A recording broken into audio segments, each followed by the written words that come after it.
So here, what you broke out for me is that you have a couple blog posts that I read where you're talking about the three steps to gratefulness. And so now what I understand then is the gratefulness is in some way a sense of presence, a presence to the mystery of God, the magic. Is that what gratefulness Yes, is?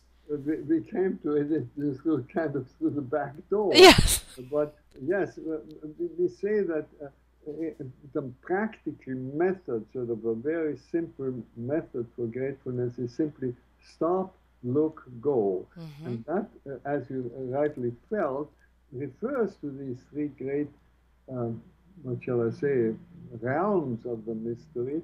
The stop leads us into the silence, even just for a split moment. It's Right. not a matter of stopping to meditate for half an hour. It's just like before you open your computer, you stop for a split second of silence, and then you open the computer. Or when you take a glass of water, you stop for a moment and you think, water. That, I mean, millions of people don't have drinking water. We have it. So immediately you get silence. The next thing is you look, and what do you look for? For the opportunity that life offers you at that moment. And that is a word, if you want, that speaks to you. And then the third step is go. Stop, look, go. And the go is respond to that word that life speaks to you at that particular moment. Okay, so we're going to do this. I have a glass of water. So I stop and I think, this is miraculous that I'm able to get this glass of water that I can drink right now. And that is the essence of my whole being is water. 99% of me is water. So, Right. oh, I'm so grateful for this water. And I drink the water. Oh, it's like refreshing. Oh, good, we have the same glass. Cheers. So I drink the water and I think, so then the discover the opportunity, opening the hearts. So the stop, the look, I look at the water, and sadly, what I go to is I'm so sad because I wonder whether this will always be. We're going to have even in Seattle where it rains all the time. We're going to have a water issue at one point. There's not going to be enough water for us to survive, or too much water when the glacial caps. I go into like a not so happy place, honestly.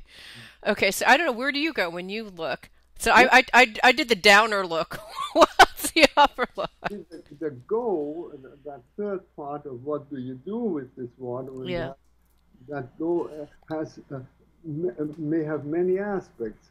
And the first one is I really enjoy it. I've been to places in Africa where I had no drinkable water, Hmm. and uh, I know what it means to be able to go to the faucet and just turn it on, and out comes Yeah. not only cold, fresh water, but warm water and hot water. Yeah, it's a It's just miracle. incredible.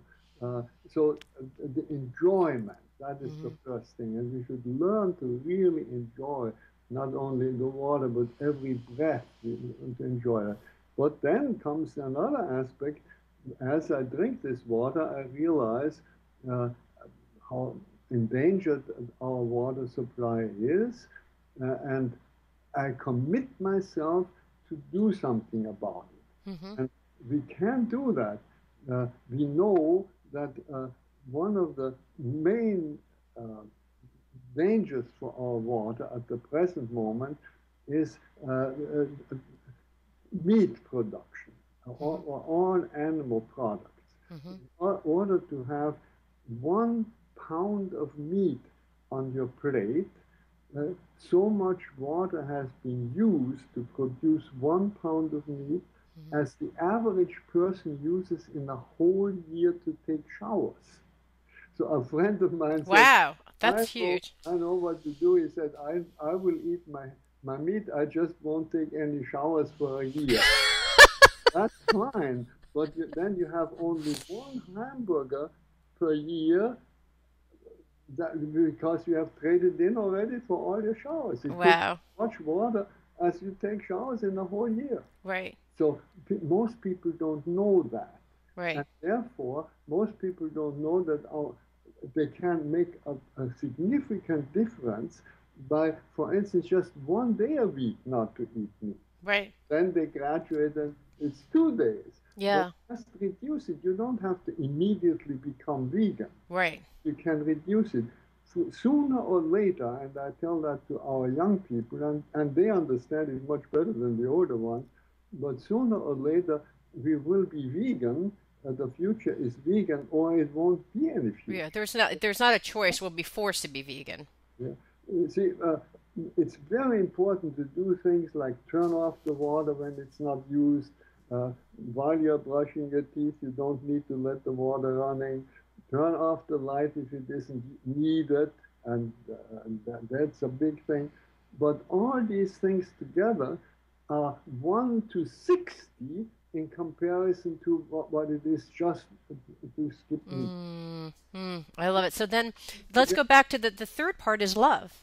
Because you were talking about love. We had a conversation, I backdoored into it, but it's ultimately, it's about love. Because you said the third is about love. Help me connect. To connect the two. Yeah. That's very easy because love means yes to belong, and and not just saying yes with your mouth, but living yes. And if I live yes to belonging, then I belong to the rainforest. I belong to the millions of people who don't have enough water. I belong to the whole universe.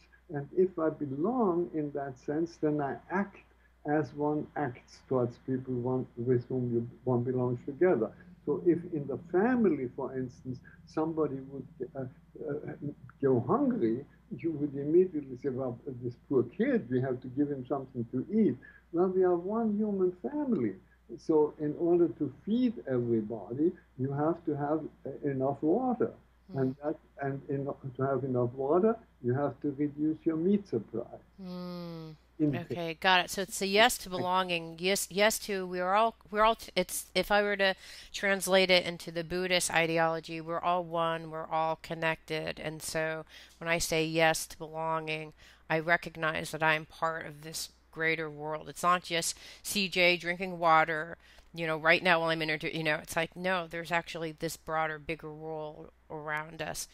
And how does that map to, you know, you as a Benedictine monk thinking about love, you as someone who's talking to Thich Nhat Hanh talking about love, how is your understanding about love developed over time? How does it develop, you said, or how does it differ from the other Oh, I'm just curious. Now I'm curious to answer both. one? Well, it develops lifelong because our when you look what really happens in your life, it is that your relationships grow more. You have more and more and more relationships. When you're born, you have a relationship to your mother, then to your father, then your siblings. More and more and more relationships, and if you're lucky, deeper and deeper relationships. Some of them not so deep, others deeper, and if you're lucky, you have a few friends or one friend with whom you have really a very deep relationship.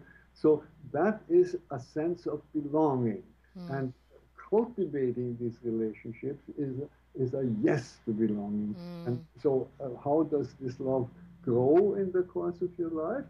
Through cultivating your relationships, and uh, and then we hit upon the question, how does it differ? Because you mentioned the Buddhists, and it's good. I'm very happy you mentioned them because they have awakened us to this reality.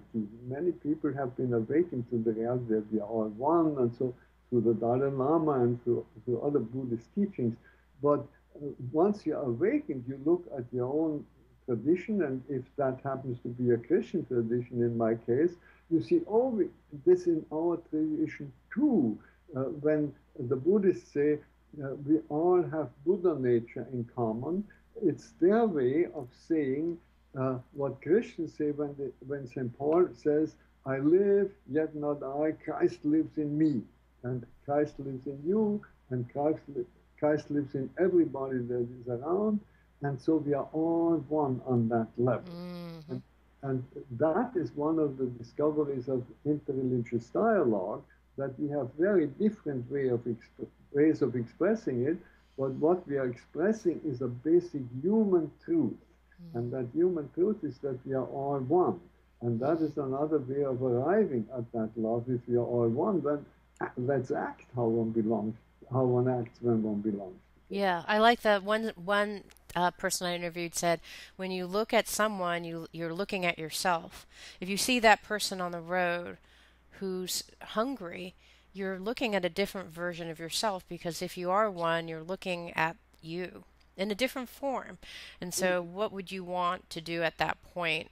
That that kind of ideology of we're all one, that was at least for me that was the one that really cemented it for me. Absolutely right.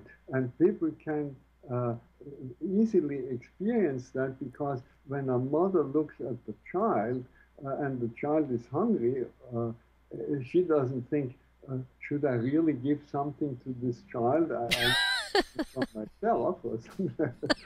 There's no thought. It's Right, exactly as if she were hungry. When the right, child is hungry, she is hungry. And right.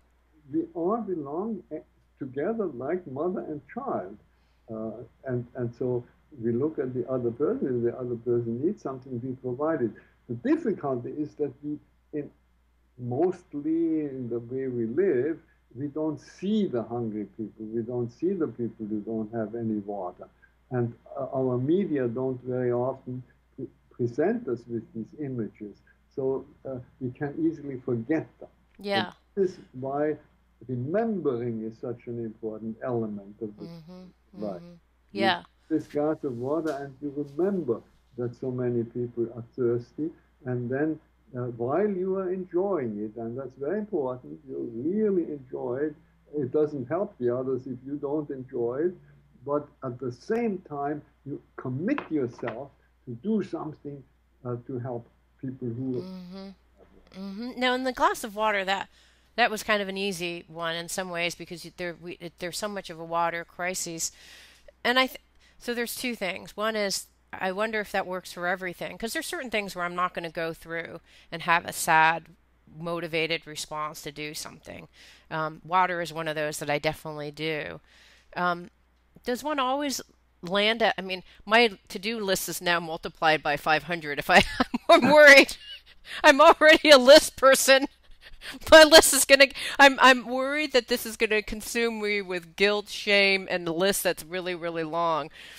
How does one rationally go about this, or when you go through these three steps, are you just compounding guilt, or how do you do it? So you're. I know that part of what you said is part of it is enjoyment of the water. But see, I would go, oh, I enjoyed it, and then I would. It's like one third enjoyment, two thirds of guilt, shame, and need to do something. How do you balance that? I would say make the whole thing enjoyment, no room for guilt. Uh, Okay. there's enough guilt in the world. Just go, just erase it. No Okay. guilt. Uh, what you want is enjoyment, and now out of that enjoyment, you want to share it with all others. Ah, okay. Don't enjoy it, you just have guilt, and that doesn't help anybody. Right. If you have real enjoyment, you will go around and spread that enjoyment. Because if you see somebody, if you're really happy, let's say you just recently fallen in love, and you Hmm. see somebody who is miserable, uh, you will share your joy, and you would want that person to be also joyful. If you're really full of joy, you want everybody to be joyful. Right. And so, if you really enjoy your water, you will want to do something so that the whole world has that Right. To joy. approach it from joy. I think that I don't know whether it's my background as an Asian person or my personality, but I always go to guilt. And I wonder how we move to that place of joy because it's hard. Because I think we're more, the Protestant work ethic, you got to do that, that's kind of, you need to do, you have to, that's kind of more prevalent in our society. So that's where I snap to, I think. But how did you get to the point of enjoyment being the thing that is the thing that's the motivator? That's a very interesting question. I've never asked myself that, but I was certainly brought up in this guilt-ridden culture, and unfortunately, the Catholic Church has contributed a lot to that too. So everything you have to look, is that a sin? And I'm offending God and all. Right. And it's a matter of how you look at what is not good in the world. And I think we should take it very seriously that there are many things in the world that are really bad or evil or whatever you might want to call it. I do not want to take that lightly. If there are right now in this world 300,000 child soldiers, you never hear about them. Here and there you get a report, but imagine that 300,000 children, so under 14 or so, that are kidnapped and turned into soldiers, brainwashed, full of hate. Uh, this is terrible. That's just one little fact. So that is evil in the sense of life denying, not against this or that commandment, but life denying. And everything that's life denying, let's say, use that instead of bad or evil. There are many things that are seriously life denying, or violence, many, many things. So how are you going to look at them? Are you going to look at them as something that needs to be combated? Right. Is sort of the natural attitude. Right. We kill it. Right. Fight We against need to stop those children. You know, that. stop that. Yeah. But there's a woman's aspect to it, and man or woman, we all have both in us. And if we cultivate the woman's approach to what is life denying, we look at it with the mother's eyes, and the mother looks at this child that behaves like a little devil and says, you can do it, you can do it, you'll outgrow it. And in that sense, you can look at the everything that's life denying in the world as the not yet good. And that Ah. it creates a space into which it can grow. The mother's eyes and the mother's look creates a space in which the child can become truly. That's it. So you kind of say, that's not there, but I have faith that it will be there. As I mean, I have children, or it's like I know that that's not going to happen, but I just have a deep faith because I have a faith in my son and what he represents and my love for him that it will happen. So the same kind of faith that something I can't see it right now, but something wonderful is going to happen out of this. So how does that motivate you to action? That would be like, just wait. Something good will happen. No. It can happen, and just as the mother doesn't only say, "Oh yeah, he's going to outgrow this," but the mother helps him. The mother tries to understand first of all. That's the first step. Try to understand why people don't want to be bad. Uh, Even the worst people don't want to be bad. They, they they think it's good for them, and they don't think for everybody, about everybody else or whatever. They are in an illusion. They are misled. They are ignorant. So first you understand why do they do this. That's the first step. Second step is, can we establish some contact, like the mother. Very often it's not even words. She just puts the hand on the child's head. I can still, in my old age, feel my mother's hand on my hair. I can feel that. That's an encouragement, Right. much better than words. You can do it, you can do it. So we need to understand, we need to give encouragement and establish relationships. And once you have established relationships, everything begins to improve. And then a very important aspect is to ask, where is my own contribution to making that person the way they are? Have I really helped the human race to get a good education? In the United States, we pay our taxes from January through August for weapons. And schooling and traffic and healthcare and everything else.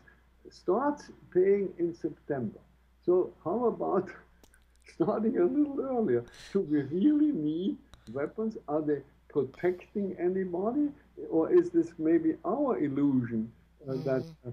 national security? I think national security is a very questionable thing.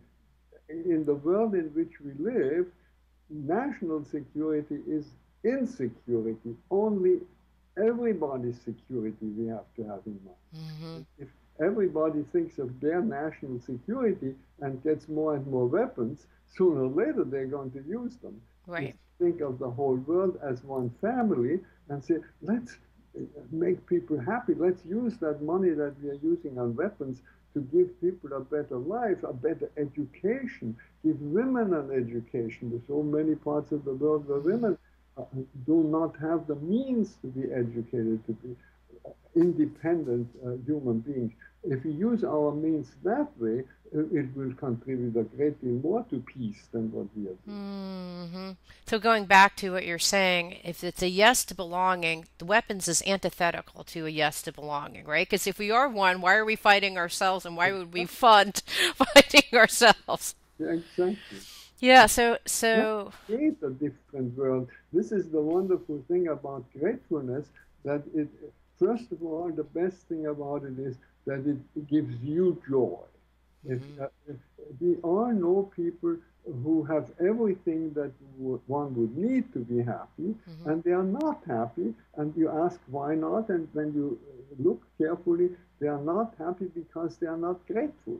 They have Mm-hmm. everything they could be happy with, but they want something else, or they want more, or they want different things. Right. And then we all know people who have practically nothing, and they are really joyful. Why? Because they are grateful for the little bit that they have. Mm-hmm. We know that each one of us holds the key to joy and happiness in our hands uh, if we are grateful.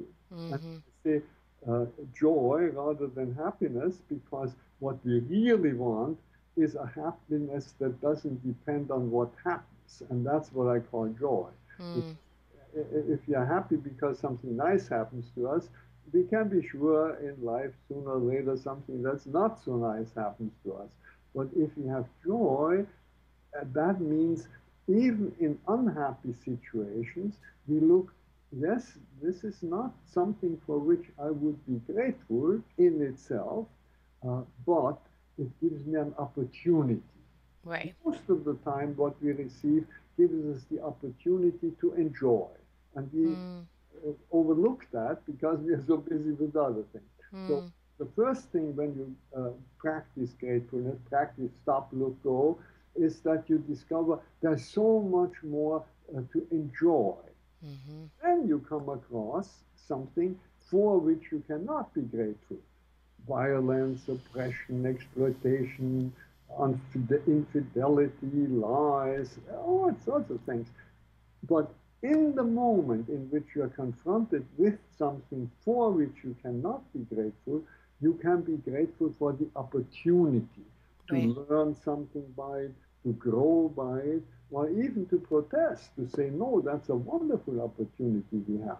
Right. And I remember how young people in the 60s and in the 70s protested, say, against the Vietnam War, or how the students protested against apartheid, and really contributed here in the United States a great deal to the end of apartheid, because they forced their own universities to divest in South African stock. Mm-hmm. So contributed here by protesting, by saying, no, we don't want to go along with that. And nowadays, we have lost that. Uh, I'm looking. No, I mean, I think there's a lot of racial tension in that, and it's hard to see police abusing African American people, and it's hard to see gays be discriminated against. And I think that it's moving. It's It as is. you were saying, like I have hope. You know, as a mother looks at a child, it's like okay, it may feel really painful, Yeah. but it does feel like an opportunity for some really great things to happen, even though the pain and the sadness when you see the actual violence that's perpetrated against people, innocent people, it's hard. It's very painful. But you are right. There is hope. There is hope in the sense of openness for surprise. That is Yeah. hope. And this openness makes you act very differently from if you don't have that hope. And that hope is something different from hopes, because hopes are always something that you can imagine. Right. But hope is openness for the unimaginable that transcends all the things you can imagine. You ought to have many hopes. You have to imagine how it's going, how you wish that it would go. But if it doesn't go that way, you need not lose hope, because oh, surprise, surprise, that doesn't work. That hope is shattered. But now we have another hope. And then I think it's going back to the things that you said in the very beginning about God or the mystery of life, that maybe the thing that you hoped for was not the very best thing anyways. That's Maybe right. there's actually a better outcome that you can't comprehend with your human mind, but that a bigger force can understand that's out there. Sometimes I go there too. Absolutely right. My favorite name for God is surprise. All other names of God are boxing God in. They are not really such good names. Yeah. Surprise, see, that leaves it open. And everything that is alive is surprising. And God is life itself, if you understand the term correctly. So it ought to be surprising, and we ought to be open for that surprise. Thank you so much. I really appreciate it. Gratitude. A lot of count, and you have wonderful questions, and I wish you the very best for your program, and much love to all your hearers.